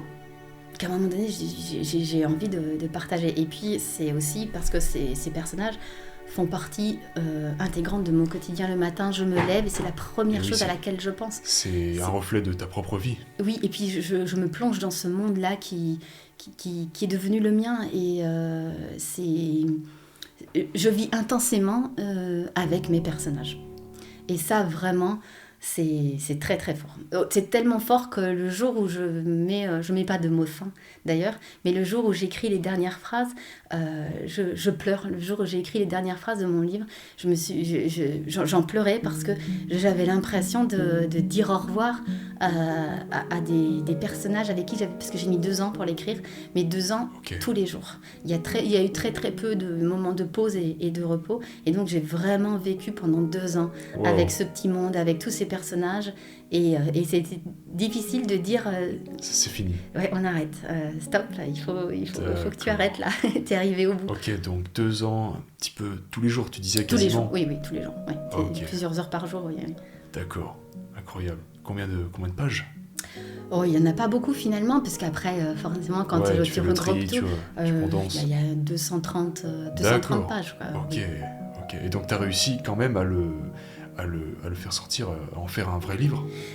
En fait, oui, j'ai réussi, mais là aussi, c'est un concours de circonstances. Et moi, comme je t'avais dit l'autre jour, moi, je pense que dans la vie, il n'y a pas de hasard, il n'y a que des rendez-vous. Et bien, ce livre a été une succession de rendez-vous et de rencontres. Ça a été le début de quelque chose de nouveau? Eh bien, ça a été le début de tout, en fait. Ça a été le début de ma nouvelle vie. Dans le sens où je voulais me documenter, ce livre se passe... Je l'ai écrit essentiellement dans la forêt. J'ai passé des centaines d'heures dans la forêt, jonchée au-dessus de mon caillou. En fait, c'est un grand rocher qui s'appelle le Caillou Kibik, et j'ai passé des heures et des heures seule dans la forêt à écrire mon roman et à m'inspirer de la nature et de tout ce que je vivais à ce moment-là. Et donc, après tout ça, oui, j'ai eu envie de... Je me suis pas posé de questions, je l'ai écrit. Et puis quand les choses sont venues à moi, c'est-à-dire que j'ai revu un ami d'adolescence, qui était plus un ami à ma sœur, qui faisait de très jolies photos. Et à cette époque, on s'est côtoyés. Je lui ai demandé de faire la photo de couverture de mon roman. Et puis, j'ai un autre ami qui était infographiste, à qui j'ai demandé de faire la couverture. Et puis, en fait, mon ami qui a fait la photo de mon roman, lui, il connaissait un éditeur, et c'est lui qui m'a mis en rapport. En fait, les choses ont coulé de source. J'ai pas eu besoin de... Ça se fait naturellement. Oui, c'est ça. Et c'est venu à toi. Ouais, je pense que dans la vie, quand on est juste avec soi-même, la vie nous met sur notre chemin ce qu'on a besoin de... Les choses qu'on a besoin de vivre, les rencontres, les occasions, tout ça, oui. Quand on suit son intuition, qu'on a l'impression de suivre son chemin, mais pas après pas, mais au centimètre près, quand tu te dis, en fait, c'est probablement exactement ça que je dois faire, et que tu le fais au quotidien, et comme tu dis, pour ce livre, ça t'a pris 2 ans. Est-ce qu'il y a eu des moments de doute où tu t'es dit, je vais pas au bout, où tu t'es dit, j'arrête là, ou... Non, jamais, parce qu'en fait, c'était tellement salvateur. C'était ma porte de secours.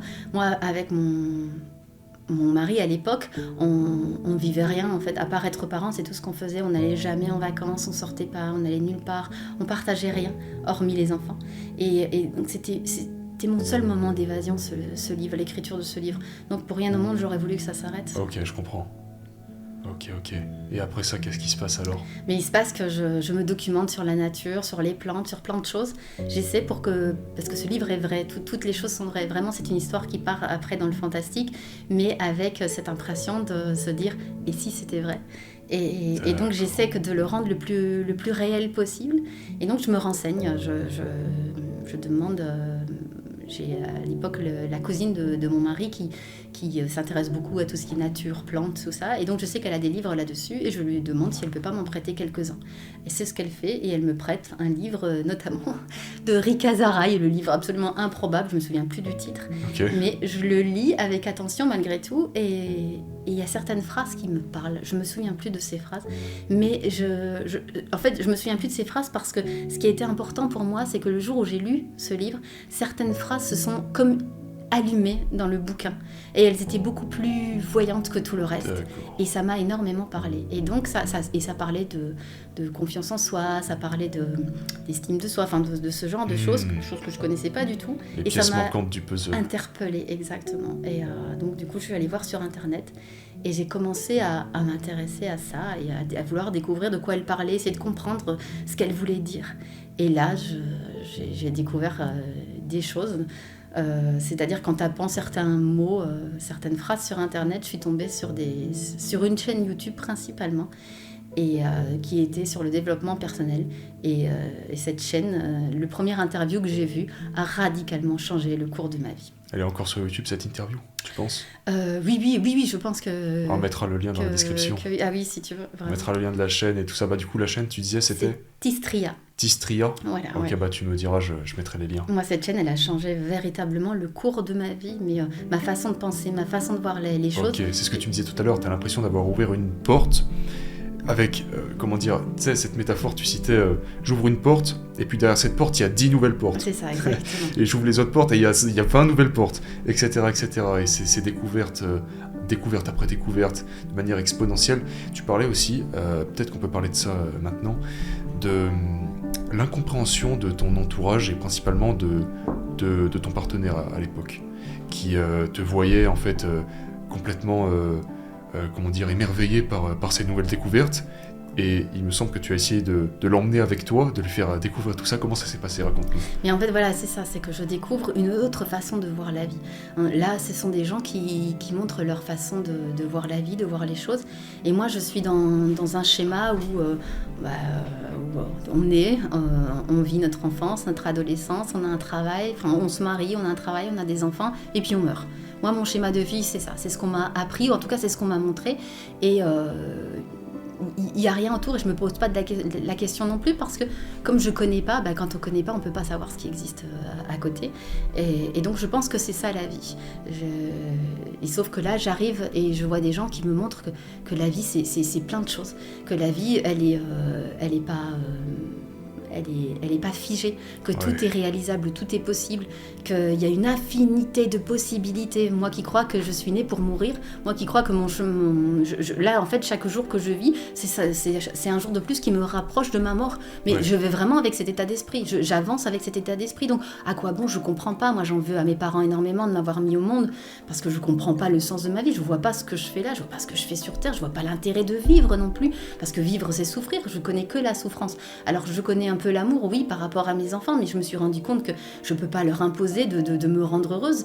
Et moi, mon propre bonheur, j'arrive pas à le trouver, parce que je sais pas où il est, je sais pas comment le faire exister. Donc tout ça, et là, du jour au lendemain, je vois des personnes qui me montrent un monde, mais totalement différent de tout ça. Donc ça me passionne. Mais je passe des heures et des heures à éplucher toutes les vidéos que je peux trouver. Tu citais cette image comme une petite fille qui entre dans un parc d'attractions. Pour la première fois de sa vie, et qui voit tout ça et qui se dit mais qu'est-ce que c'est, mais c'est incroyable, t'as envie de goûter à tout, t'as envie de toucher à tout. Puis j'ai cette soif d'apprendre surtout. Je commande tous les livres que je peux, je suis dans les librairies, dans les bibliothèques de partout. Wow. Enfin, je peux pas m'arrêter en fait, j'ai plus envie de dormir, j'ai envie d'apprendre. Ça y est, t'as trouvé. J'ai envie d'apprendre la vie, j'ai envie qu'on m'enseigne, puisque je viens de découvrir des nouvelles choses, une nouvelle vision. Plus rien n'est fermé en fait. C'est ce que je croyais définitif et fermé n'a plus lieu d'être. C'est au contraire un champ infini des possibles qui s'ouvre à moi, où c'est juste absolument incroyable. Je me dis waouh, et j'ai envie d'apprendre, j'ai envie d'apprendre. Donc je tombe sur plein de choses comme Anthony Robbins, David Laroche, Deepak Chopra, Paulo Coelho. Enfin, il y a plein de... Je commence à dévorer tous ces bouquins-là. Franck Lobvet qui m'a beaucoup ouvert aussi, surtout lui d'ailleurs, ça a commencé par lui. D'accord. Et donc de toutes ces personnes-là que je suis sur YouTube, moi j'aime bien le réel, je suis quelqu'un qui aime énormément le contact et le lien. Donc je me dis c'est bien par vidéo, c'est cool, c'est chouette, mais c'est tellement impersonnel, je suis là toute seule dans mon salon et la solitude elle est encore là quand même, donc je me dis je vais aller les rencontrer en vrai. Et donc je commence à aller... Beaucoup de gens ne passent jamais ce cap, hein. Et toi c'est venu assez rapidement cette révélation, tu t'es dit je vais passer de derrière mon écran à devant la personne en question. Oui, assez. Bah, en fait, au bout d'un moment, j'ai eu l'impression d'avoir fait le tour, mais d'être toujours assise dans mon fauteuil et d'être toujours aussi seule Au qu'avant. bout de, tu disais? Oh, ça, j'ai mis quelques mois, je pense. Ah, ok. Oui, je sais plus combien vraiment, D'accord. mais finalement, ce sentiment de solitude, il est là tout le temps, puisque je suis D'accord. juste devant un écran. Mais Ok. concrètement. T'étais consciente de ça quand même. Oui, c'est ça. C'était des découvertes, mais concrètement, t'étais toujours seule. Et oui, et puis il n'y a pas de D'accord. passage à l'action proprement dit. Sauf qu'à côté, avec mon couple, ça commence à ne plus aller parce que moi, je vois ça et je suis vraiment émerveillée et enthousiaste. Mais je commence à avoir enfin envie de vivre. Et je veux le partager. Forcément, la première chose, quand on vit quelque chose de bien, on a envie de le partager avec son sûr. entourage. Donc j'ai envie de le partager avec mon mari. Et lui, il est réticent à tout ça et il ne comprend pas. Et du coup, lui, il reste sur son chemin tout tracé avec, comme je te disais tout à l'heure, c'est très imagé, mais pourtant tellement réel, avec son chat, sa télé et sa télécommande à la main. Et puis c'est tout. Et moi, j'ai envie d'explorer le monde, j'ai envie de découvrir la vie, j'ai envie de rencontrer des gens, j'ai envie de partager des choses. Et on n'est plus du tout dans le même état d'esprit, lui et moi, au point où il finit par me dire « Mais t'es rentré dans une secte, c'est pas possible, qu'est-ce qui t'arrive ?» Il dit ça aux enfants aussi, « Maman, elle va pas bien, maman, elle fait des choses bizarres, maman, elle aime la nature. » Donc vraiment, là, il y a un fossé qui se creuse. Et Tu t'es retrouvé, tu disais tout à l'heure, avec deux options en face de toi. Soit considérer que, ouais, peut-être qu'il a raison, peut-être que je suis bizarre, donc je vais revenir en arrière. Soit non, j'ai raison. Je pense avoir raison, ça m'intéresse tellement, je vais pas faire marche arrière. Maintenant j'y vais, à fond. C'est ça. Il y avait deux chemins qui se proposaient à moi, c'est tu continues à vivre ce que tu vis, mais tu sais déjà la finalité, puisque tu sais vers quoi tu vas. C'est ça, c'est son discours à lui aussi d'ailleurs. Il n'y a rien de spécial à vivre, il faut juste... Peut-être même que ça reflétait une réalité, peut-être que tu lui mettais en face des yeux quelque chose qui lui parlait, mais il n'a pas eu le courage de le voir. Ça se trouve, il avait peut-être lui aussi un mal-être, je sais pas du tout, on a très peu parlé, mais si ça se trouve, cette réticence qu'il avait face à ces nouvelles connaissances reflétait un mal-être qu'il pouvait ressentir, mais qu'il n'avait pas eu le courage de regarder en face, oui, contrairement à toi. C'était tout à fait ça. Mais après, il n'avait pas non plus envie que les choses changent. Il était confortablement installé, et puis ça aurait demandé trop de mouvement sans doute. Et puis voilà, mais après, moi j'acceptais qu'il puisse voir les choses à sa façon, sauf que moi je pouvais plus suivre dans ce chemin-là, et donc on a décidé de se séparer après 22 ans de vie commune et 20 ans de mariage. D'accord. Et ça a été la plus grande et la plus belle décision que j'ai prise, parce qu'à partir de ce moment-là, en fait, j'ai commencé véritablement à vivre pour moi et à prendre les choses en main. Mais j'ai fait plein de choses que j'aurais jamais fait avant, puisqu'on partait jamais en vacances, on faisait rien du tout. Et là, j'ai acheté une caravane que j'ai accrochée à ma voiture et je suis partie à l'aventure avec mes enfants. Magnifique. Je les ai emmenés un peu partout, visiter des endroits, visiter plein de choses. Tu t'es retrouvé face à une infinité de possibilités. Parce que oui, c'est ça, c'était possible. En fait, je me suis rendu compte que la vie, elle est ce qu'on en fait. Et souvent, on a envie, on rêve, mais on met jamais vraiment en action les choses pour que ça se réalise. Et là, je suis passée à l'acte. J'ai arrêté de rêver et j'ai commencé à réaliser mes rêves. Et ça faisait une grande différence. Là, enfin, la vie me montrait un autre tracé. Ça, c'était à quel âge ? J'avais plus de 38 ans, je pense. Oui, je pense que cette ça. Découverte de ce... Ok. Oui, plus ou moins. Donc, ces gens, je suis allée les découvrir. Donc, j'ai pris l'avion, j'ai été faire des stages. J'ai pris, parfois, ça m'est arrivé de prendre ma voiture. Comme je te disais tout à l'heure, il y avait un séminaire de Laurent Lévy que je voulais absolument faire. J'ai pris ma voiture, j'ai fait 700 km et juste pour aller voir ce qu'il avait à dire d'intéressant. Et chaque fois que j'ai fait ces choses-là, chaque fois que j'ai osé faire ça, j'ai vécu des histoires juste incroyables. Et moi, je crois vraiment à la magie. Moi, je suis persuadée que la magie de la vie, elle existe parce que je l'ai tellement vécue mais je la vivais à chaque fois que j'osais faire des choses qui sortaient de mon quotidien, qui sortaient de ma zone de confort. Casser cette peur. Aller de l'autre côté. C'est ça, exactement. Et cette routine qu'on croit être une fatalité, en fait. Et donc, ça m'a permis de rencontrer ces gens en vrai. Et puis moi, j'adore ça, de voir les gens en vrai, de pouvoir discuter, d'avoir de véritables échanges. Et puis, seulement c'est un coût, c'est un budget. Moi, je me retrouvais seule à élever 7 enfants, sans revenus, sans travail.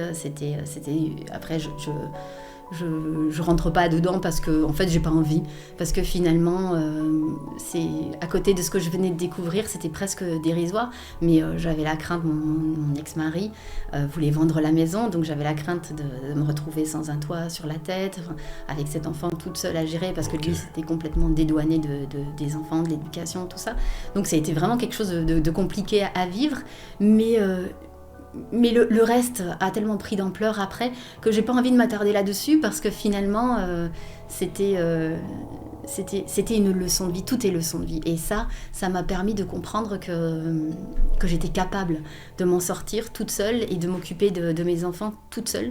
Et c'était une superbe leçon de vie qui m'a offert, parce que ça m'a donné confiance en moi et ça m'a permis d'avancer avec une sécurité, mais pas une sécurité qui dépendait des autres, une sécurité que je m'étais créée moi-même. Ça y est, oui, tu avais commencé à créer cette estime Exactement. Envers toi-même, Ouais. et puis cet amour-propre, tu commences à étudier, tu commences à t'intéresser, tu commences à faire des voyages, tu te rends compte que tu bats certaines peurs, même ça devient forcément ton quotidien, tellement ça te prend aux tripes, tu sais. Je suis passionnée, je suis animée par tout ça. Je passe des heures et des heures à écrire, à retranscrire tout ce que j'entends sur toutes les vidéos que je regarde. Que tu parlais tout à l'heure de ce que tu avais écrit, des feuilles de tes traductions. Ouais.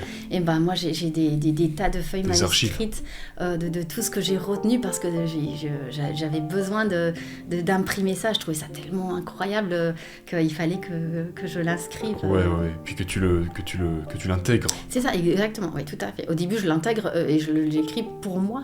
Et finalement, c'est ce qui va me permettre après de m'en servir là, maintenant, dans mon travail. Ouais. Très bien, je voulais revenir rapidement sur cette notion de battre les peurs. Et tu disais, avant qu'on entame cette discussion, que tout ce que tu as fait dans ta vie de significatif, pour la plupart, ça se trouvait derrière tes plus grandes peurs. Ouais. Tu parlais... alors, il y a tout ce contexte autour de l'estime de soi, ces démons personnels que tu as pu avoir, que tu as, au fil des ans, forcément attaqué, affaibli et même battu pour certains. Tu me parlais aussi de la voiture, le fait de prendre le volant et de partir, quelque chose. Est-ce que tu peux parler de ça justement, tu disais...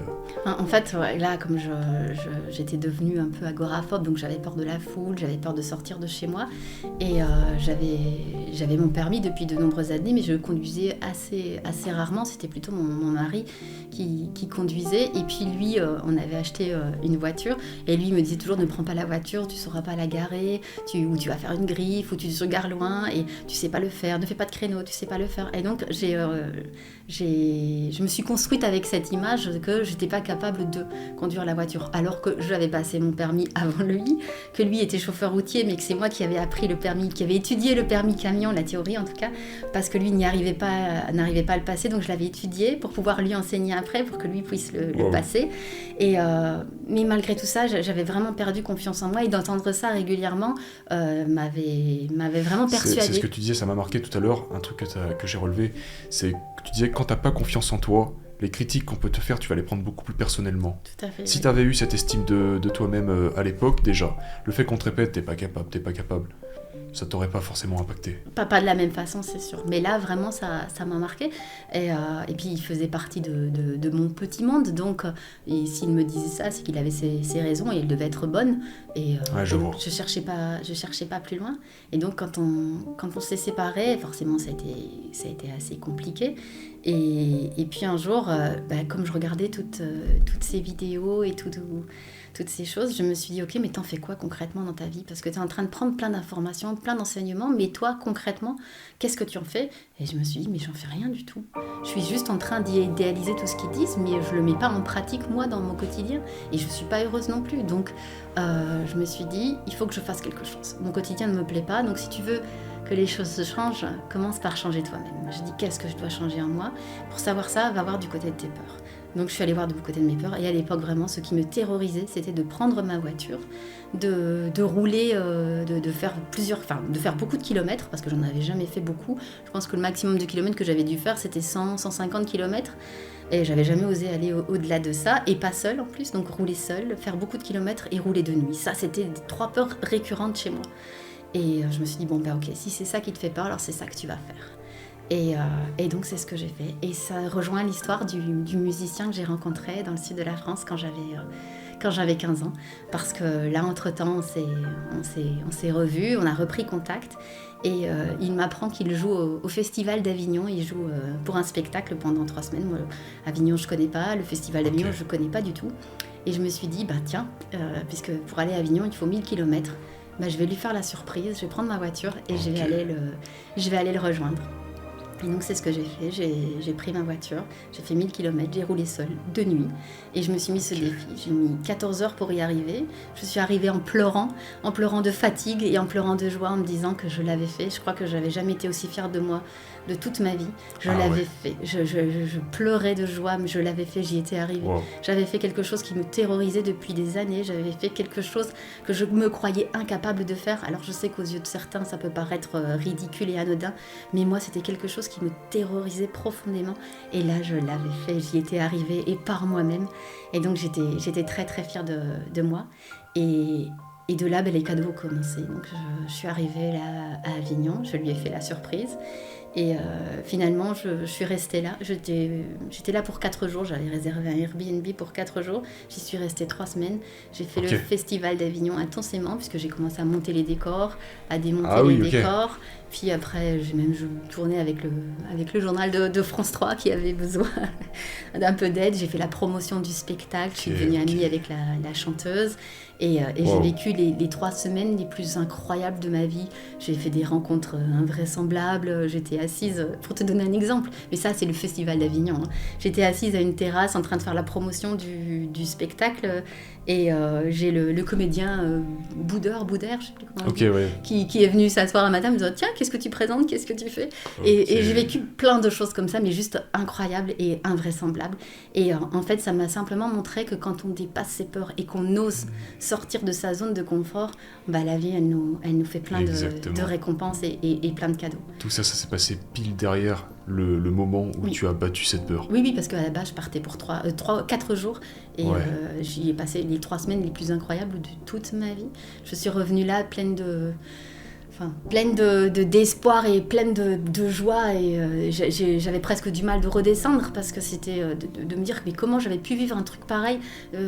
La chanteuse que je connaissais à peine avant m'avait proposé de m'héberger, j'ai trouvé des logements, mais tout s'est mis en place avec une facilité déconcertante. J'avais pas besoin de réfléchir, ça se mettait en place devant moi. Tu sais, c'est un peu l'image de tu dois traverser un chemin, mais c'est dans le vide, et en fait quand tu oses faire un pas, il y a une dalle qui se met sous ton pas et qui te permet de te maintenir et d'avancer. Incroyable. C'était exactement ça. J'avais pas besoin de calculer les choses, j'avais juste besoin de les vivre. Je vivais et puis les choses se mettaient en place avec une facilité vraiment déconcertante. Et je me suis dit que si c'était arrivé une fois, bah, ça pouvait se reproduire. Et à mon retour en Belgique, là, j'ai vécu une succession de choses mais absolument incroyables, où je me suis dit, ma vie est digne d'un film, mais si je raconte ça, il n'y a personne qui va me croire. Parce que c'était que des choses invraisemblables qui se mettaient en place. Surtout pas du jour au lendemain, mais presque. Tu viens de dizaines d'années, depuis ton adolescence, à croire que t'es pas capable, à avoir peur, à avoir ces démons-là qui te travaillent, sans savoir comment les combattre. C'est ça. Et tu te retrouves à battre tes peurs, à partir à l'aventure, partir dans l'inconnu, faire des choses qui te terrorisent, concrètement. Ah oui, clairement. Clairement, ça me terrorise, vraiment. J'ai le cœur, quand je démarre, j'ai le cœur qui va exploser tellement il bat fort, et je sais pas si je vais y arriver, je sais pas si je vais y arriver en vie. Oui, clairement, je suis terrorisée quand je pars. Et qu'est-ce qui se passe après ? Donc tu dis tu rentres en Belgique ? Je rentre en Belgique, et puis là, en fait, avec je garde des liens d'amitié, puisque quand tous toutes les 3 semaines, je me lie d'amitié avec le directeur du théâtre. Et on garde de ce lien d'amitié qui finalement va après faire que va aussi changer les choses et le cours de ma vie. Et là, je rentre en Belgique et je continue de décider d'aller voir toutes ces personnes que j'ai vues sur YouTube. Et donc, ça commence... Et je prends la décision de faire un festival chamanique à Namur, à 2 heures de chez moi. Avec ma meilleure amie, on décide de faire ça parce que c'est elle qui me le propose. Et puis je me dis, tiens, moi les nouvelles expériences, pourquoi pas. Et donc on accroche ma caravane à ma voiture et on part toutes les deux à l'aventure. Faut savoir qu'une caravane à conduire, c'est pas facile, et à garer encore moins, tu vois. Ouais. Mais on part à l'aventure. Le fameux créneau. Alors là, surtout, tout est inversé, donc c'est prise de tête, vraiment. Mais on part là-bas et quand on arrive là-bas, je vois une affiche d'un je ne sais plus exactement ce qu'il est, mais c'est un intervenant donc, que j'ai vu et que j'ai suivi sur YouTube qui s'appelle Gilles Delieuse et que je voulais rencontrer. Je rêvais de faire un stage avec lui. Et incroyable, je vois une affiche là, comme quoi il vient en Belgique. Lui, il est du côté de Narbonne et il vient en Belgique présenter un stage. Donc je me dis, waouh, l'occasion, elle est juste incroyable. Donc, comme par hasard. Voilà, c'est ça. Et alors là, c'est vraiment une succession de hasards, on va dire. Et donc, je prends le numéro de téléphone et j'appelle pour voir s'il y a encore des places et les conditions, comment ça se passe, tout ça. Et j'appelle et je tombe sur un monsieur au téléphone. Et je dis, voilà, j'ai vu une affiche, je suis intéressée pour suivre le stage de Gilles. Et il me dit, oui, pas de souci, mais est-ce que vous pourriez m'envoyer votre mail pour que je puisse vous donner toutes les informations ? Parce que là, pour le moment, je ne suis pas chez moi, je suis à un festival chamanique à Namur. Je dis, tiens, c'est marrant, mais moi aussi, je suis à un festival chamanique à Namur. La probabilité qu'il y en ait 2 le même week-end, c'est assez... Et il me dit, ah bon, mais tu es où, toi ? Et je dis, là, je suis dans ma voiture, on vient d'arriver, je suis dans ma caravane. Il dit, moi, je suis juste à côté, il dit. Ah, mais ok. Il y a un feu, là, il dit, tu vois la fumée ? Moi, je suis là. Mais non. Et je dis, non, mais c'est juste incroyable. Et il dit, viens, je t'attends. Je sors de ma caravane et je... À pied, carrément. On était vraiment à côté. Je sais pas, 50 mètres l'un de l'autre, même pas, je pense. Et ce qui est marrant, c'est que quand j'arrive... et que je vois qui est là en face de moi, c'était le monsieur qui m'avait ouvert le passage pour que je puisse rentrer ma caravane sur le site. Okay. Et donc je me mets à rire et je dis c'est juste incroyable. Wow. Et donc je vis un week-end assez particulier avec cet état d'esprit de me dire c'est quand même fou que au moment où je décide, la personne est là et il est là au même endroit que moi, ce qui n'est pas du tout chez moi. Et un lien d'amitié se crée un peu avec lui. Okay. Je fais ce stage, donc c'est 1 mois plus tard, je fais ce stage avec ma meilleure amie. Et ce monsieur-là qui organise, on s'entend très bien, donc on garde des liens d'amitié. Et quelques temps plus tard, beaucoup plus tard, je ne sais plus combien de mois, 7-8 mois peut-être, ou l'année suivante, je ne sais plus, enfin bref, il refait venir de nouveau Gilles, et moi j'aime bien, j'aurais bien aimé de nouveau participer à ce stage, sauf que financièrement, j'ai pas les moyens. Et il s'avère que lui, comme il est organisateur, il part, lui, au Mexique. Il va faire un stage en forêt avec des chamans au Mexique. Et il ne pourra pas être là, il ne pourra pas organiser la venue de Gilles. Et il me dit, est-ce que tu veux bien, toi, t'en occuper et t'en charger ? Et en échange, du coup, comme c'est toi qui t'occupes, toi, tu ne paieras pas le stage. Et je me dis, c'est juste waouh, parce que je veux faire ce stage, mais j'ai pas les moyens de le faire. Et du coup, la vie me l'offre. Et en plus de ça, j'ai l'occasion de passer du temps avec Gilles. Et enfin voilà, donc c'est quelqu'un qui est aussi plein d'enseignements. Et donc c'est super chouette. Et je vis un séjour aussi incroyable.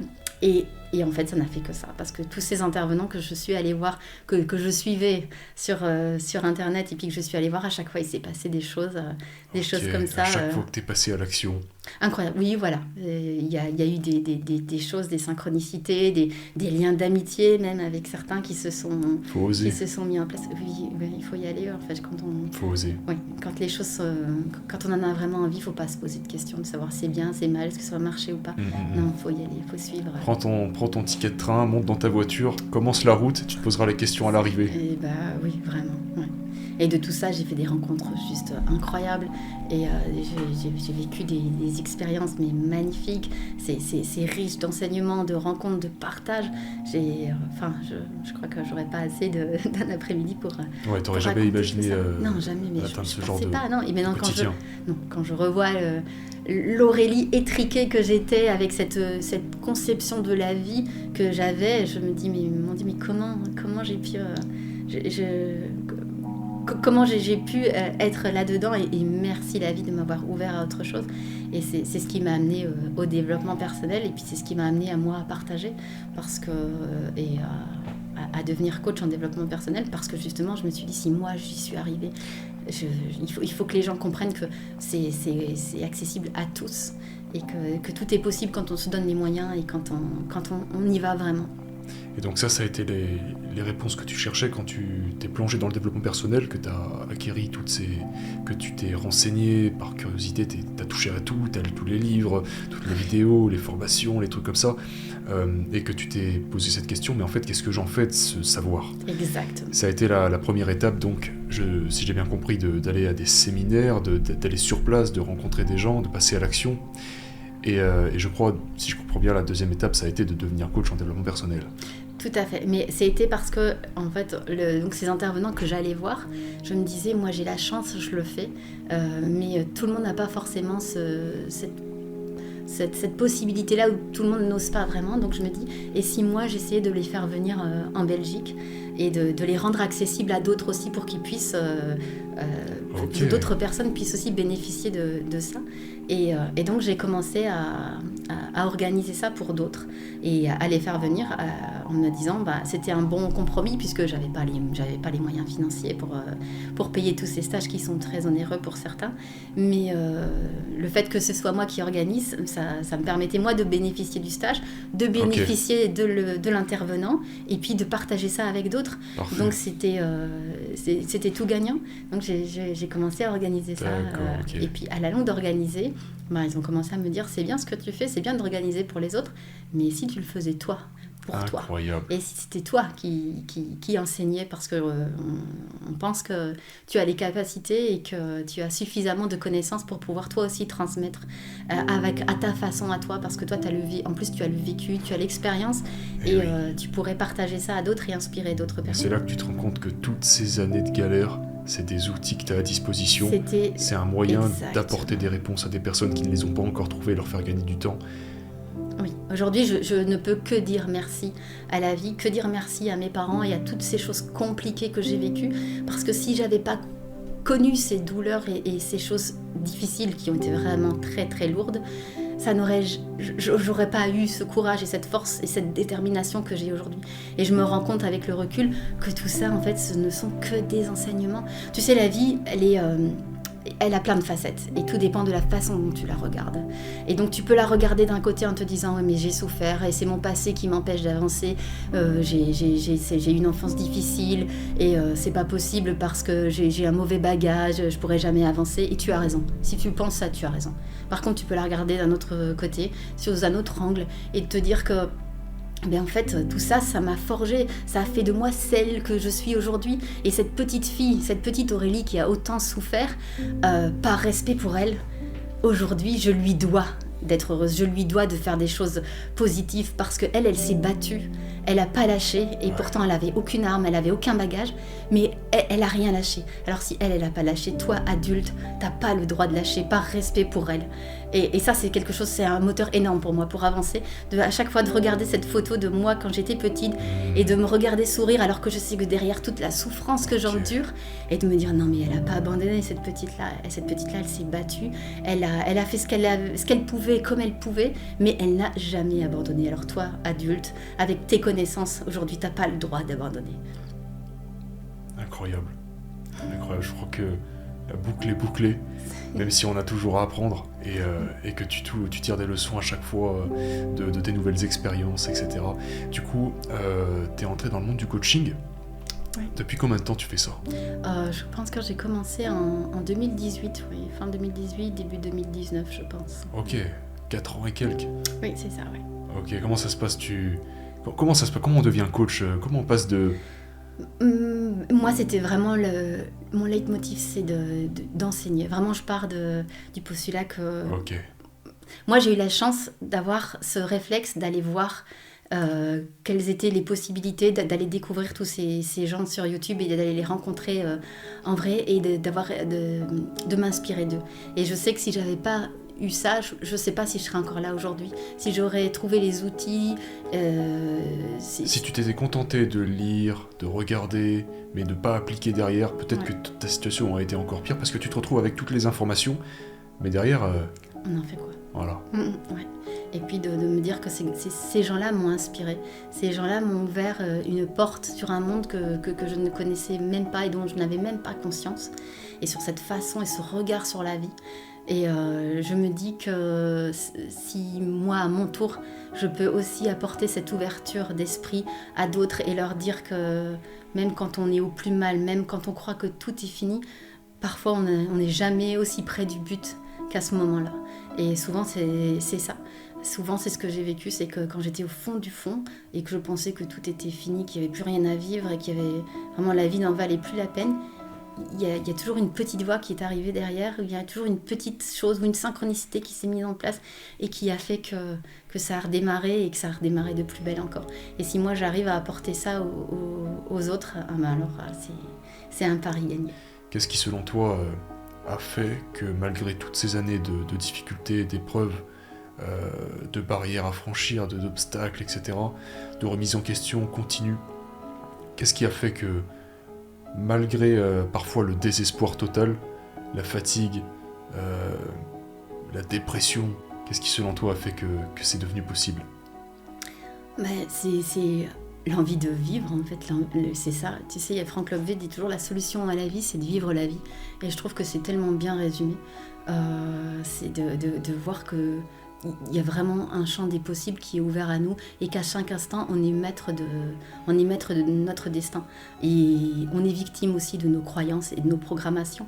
Et quand tu prends conscience de ça, ça te change la vie radicalement parce que ça te permet de changer ton angle de vue et ta façon de penser. Il faut savoir que les pensées, c'est quelque chose d'absolument incroyable. On a 60 000 pensées par jour. Donc t'imagines, elles sont pour la plupart inconscientes. Et quand tu réalises que dans le monde, rien n'existe sans que ça n'a d'abord été une pensée dans l'esprit d'un être humain. C'est-à-dire que rien de tout ça n'a pu être créé avant d'avoir été pensé. Et quand tu pars de ça, tu te dis, mais c'est juste incroyable. Ça veut dire qu'il suffit de penser à quelque chose et de le mettre en application pour qu'après les choses se mettent en place. Non seulement elles se mettent en place, mais après ça t'ouvre un champ de possible sur autre chose encore. Et ça, moi, cette force, ça, pour moi, c'est une énergie créatrice ultra puissante. Incroyable. Et du coup, comment ça se passe?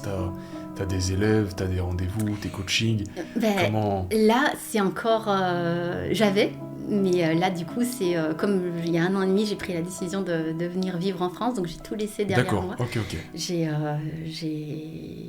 Je recommence à zéro. J'ai pris la décision de refaire fameux voyage un nouveau départ. 1000 km, c'est ça? Là, c'était en fait, de par l'ami qui était directeur de théâtre, on a gardé ce lien et puis je suis venue régulièrement chez lui, il m'a invitée sur Avignon, je suis venue régulièrement et à la longue de venir très très régulièrement, j'ai fini par décider de venir y vivre et donc il y a 1 an et demi, j'ai pris la décision et j'ai tout laissé en Belgique et je suis venue vivre ici en France. Ok. Donc là, c'est un retour à zéro. Je suis en train de remettre tout ça en place, en route. Donc il y a eu un côté administratif très plombant. Mais voilà, tout ça, c'est en train de se construire. Ok, comme tu disais, tu te forces, tu t'appliques à exercer ce que tu prônes, ce que tu prêches auprès du monde, en fait, auprès de ton entourage, de tes élèves en coaching, etc., à travers ce genre de décisions. Et à partir de ce changement de décor radical, quels ont été les nouveaux défis entre-temps? Qu'est-ce qui s'est passé jusqu'à aujourd'hui? Les nouveaux défis, c'était de pouvoir déjà s'implanter en France. C'est ça, parce que ça, c'est quelque chose de très, très compliqué. En plus, tu me disais, non, t'as changé complètement de décor. T'étais plutôt en campagne en Belgique, c'est ça? C'est ça, voilà. Là, je vis dans un petit village malgré tout, mais pour l'instant, c'est moi qui suis née à la campagne et qui grandit dans la nature. Voilà, là, je suis pour l'instant dans un appartement, un petit appartement. Mais tout ça, je sais que c'est transitoire. Je suis en train de construire les choses et de réécrire mon histoire. Donc, voilà. Magnifique. Je me permets de te demander quels sont tes objectifs pour la suite, prochaine mission. mon travail, parce que c'est au-delà d'un travail, c'est une passion. J'aime énormément ce que je fais, donc vraiment j'aimerais pouvoir aussi créer des stages et pouvoir enseigner et puis continuer le coaching individuel comme je fais. Donc là, je viens de créer mon auto-entreprise en France. D'accord. J'ai un peu pu obtenir et faire les démarches parce que c'était un peu compliqué, mais donc voilà. Et puis enseigner ce que je connais, partager ça et inspirer les autres. Magnifique. Est-ce qu'il y a quelque chose que tu aimerais aborder après tout ce dont on a parlé depuis tout à l'heure, quelque chose qui te vient en tête, qu'on aurait oublié d'aborder, qui te tiendrait vraiment à cœur? Je vais partager avec toi une expérience que j'ai eue pas plus tard qu'hier et j'ai trouvé ça amusant et puis qui est tellement le reflet de la vie. Hier, j'étais sur ma terrasse et j'étais en train de lire un bouquin que je venais de recevoir. Et puis tout d'un coup, je suis au premier étage et puis tout d'un coup, il se met à pleuvoir. Et j'étais assez surprise parce que je ne m'attendais pas à ça. Et vraiment, l'eau coulait. Et comme on dit chez nous en Belgique, ça drache. Et ça coulait, ça tombait bien. Mais j'étais vraiment absorbée par mon livre. Et puis au bout d'un moment, quelques minutes, je me dirais quand même, je me lève pour voir la pluie tomber. Et là, je m'aperçois qu'au-delà de l'eau que je voyais couler, derrière ma voiture et tout le reste était sec. Et il me faut une fraction de seconde pour comprendre que c'était juste ma voisine du 3e étage qui était en train d'arroser ses jardinières et qui faisait couler l'eau. Mais parce que ça venait, ça coulait sur ma terrasse, ça coulait sur mes fauteuils de jardin. Okay. Et je me suis mis à rire et puis je me suis dit, tiens, c'est quand même curieux. Parce que quelques secondes auparavant, j'étais persuadée qu'il pleuvait vraiment, j'avais aucun doute là-dessus. Mais à partir du moment où j'ai pris la décision de me lever et d'aller regarder plus loin, je me suis rendu compte que ma perception des choses dans l'instant, elle était totalement différente de ce qui se passait. Regarde réellement. À gauche, il fait grand soleil. Et puis voilà, et je me suis dit, la vie c'est ça, il faut toujours aller voir derrière, parce que derrière la pluie, c'est puissant. Il y a forcément quelque chose qui se cache et que nos perceptions ne sont toujours qu'un angle de vue. Et que des angles de vue, il y en a des milliers, voire plus encore. L'infinité, bien sûr. Exactement. Comme tu disais, toutes les facettes. Exactement, c'est ça. Et que tout dépend toujours de l'angle de vue sur lequel on regarde. Et mon angle de vue, quand je l'ai changé, j'ai vu autre chose, j'ai vu du soleil et il pleuvait plus. Et pourtant, l'eau, elle coulait quand même. Belle métaphore. J'ai beaucoup aimé ça parce que je me suis dit, c'est tellement le reflet de la vie que c'est... c'était un petit clin d'œil, je pense. Ouais, bien sûr, t'étais plongé dans ton livre et en fait, oui. Je croyais que... Ouais, mais des fois, on est plongé dans nos problèmes. Et dans nos certitudes aussi, oui. Et on voit pas en fait que y a une autre façon de voir les choses. Exactement. Il y a d'autres portes à côté. C'est une très belle anecdote. Très belle anecdote. Est-ce qu'il y a un message pour clôturer cet épisode que tu aimerais transmettre, par exemple, à des femmes qui seraient passées par le même parcours que toi, ou des gens qui se reconnaîtraient, même pour tout le monde, quelque chose qui te viendrait comme ça, quelque chose que tu aimerais partager? Moi, ce qu'il est important de partager, et c'est pour ça que je suis là aujourd'hui, c'est que dans la vie, rien n'est jamais défini et qu'on est vraiment créateur de notre vie à 100%, des bonnes choses comme des mauvaises.